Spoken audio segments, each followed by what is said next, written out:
రాకాలోకంకి స్వాగతం. ఈ కంటెంట్ మీకు నచ్చినట్టయితే లైక్ చేయండి, మీ బంధుమిత్రులకి షేర్ చేయండి. ఇప్పటివరకు సబ్స్క్రైబ్ చేసుకోకపోతే సబ్స్క్రైబ్ బటన్ని నొక్కండి, అదేవిధంగా బెల్ ఐకాన్ని కూడా నొక్కండి. మిత్రులారా, బంగ్లాదేశ్ పరిస్థితి రోజు రోజుకి దిగజారిపోతుంది, రోజు రోజుకి కష్టమవుతున్నది.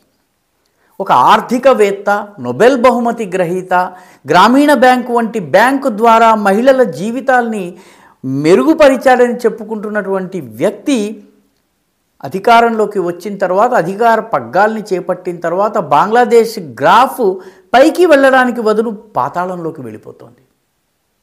మొట్టమొదట భారతదేశంతో గొడవ పెట్టుకున్నారు, భారతదేశాన్ని రకరకాల మాటలు అన్నారు, దేశంతో వైరాన్ని పెంచుకోవడమే కాకుండా బంగ్లాదేశ్లో ఉన్నటువంటి హిందువులపైన దాడులు పెంచారు.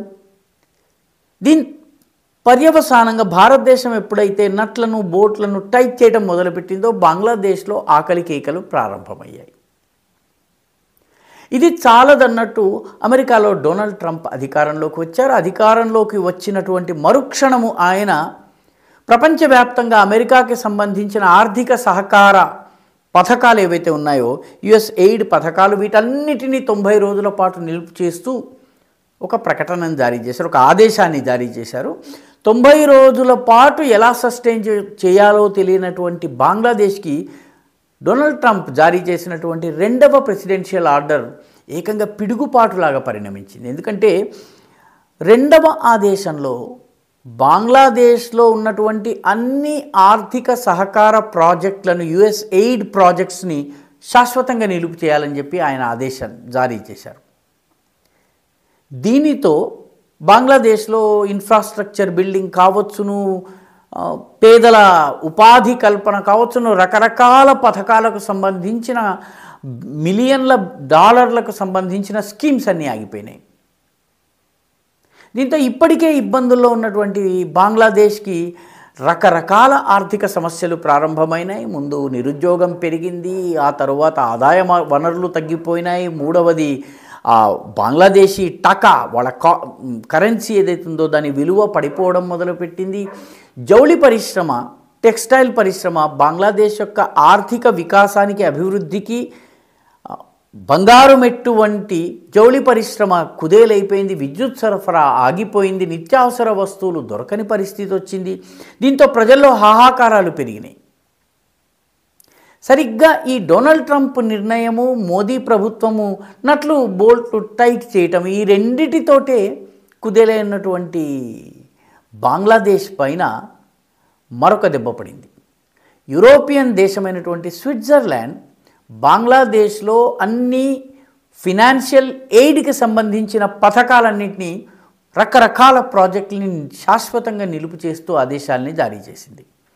స్విస్ దేశం నుంచి 3 దేశాలకు వెళ్తున్నటువంటి ఆర్థిక సహాయం ఏదైతే ఉందో, రకరకాల స్కీమ్స్కి, ప్రాజెక్ట్స్కి, వెల్ఫేర్ స్కీమ్స్కి, పావర్టీ ఎలివియేషన్ ప్రోగ్రామ్, పేదరిక నిర్మూలన కార్యక్రమాలకు వెళ్తున్నటువంటి డబ్బుని ఆపివేయడం జరిగింది. ఆ 3 దేశాల్లో ఒకటి ఆఫ్రికన్ దేశమైనటువంటి జాంబియా, రెండవది యూరోప్లోనే ఉన్నటువంటి మాజీ కమ్యూనిస్టు దేశమైనటువంటి అల్బానియా, ముస్లిం మెజారిటీ దేశం ఇది, మూడవది బంగ్లాదేశ్.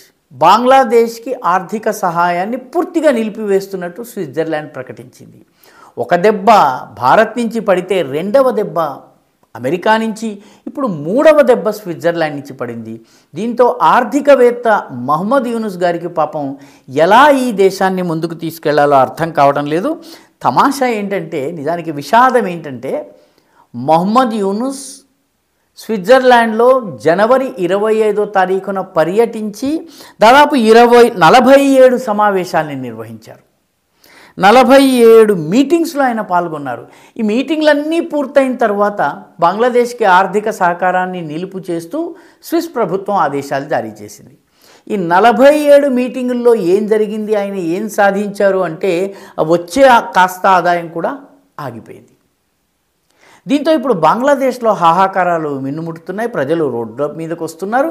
ఇవన్నీ చాలా ఉన్నట్టు మతోన్మాద శక్తులు, అన్సరుల్ బాంగ్లా కావచ్చును, హిజ్బుల్ ముజాహిదీన్ కావచ్చును, తహఫూజ్ ఇస్లామీ కావచ్చును, అదేవిధంగా మన జమాతే ఇస్లామీ బంగ్లాదేశ్ కావచ్చు, ఈ సంస్థలన్నీ కూడాను ప్రభుత్వ పనిలో ప్రతి అడుగున జోక్యం చేసుకుంటున్నాయి. మహిళా ఫుట్బాల్ టీం ఉంది, వాళ్ళు నిక్కర్స్ వేసుకుని ఆడడాన్ని వ్యతిరేకించింది. లేకపోతే ఇంకెవరో వ్యక్తి హిజాబ్ లేకుండా రోడ్డు మీద వెళ్తున్నారు, వాళ్ళ మీద దాడి చేసింది. ఈ రకంగా మొత్తానికి శాంతి భద్రతలు ఒక సమస్యగా మార్చేసింది.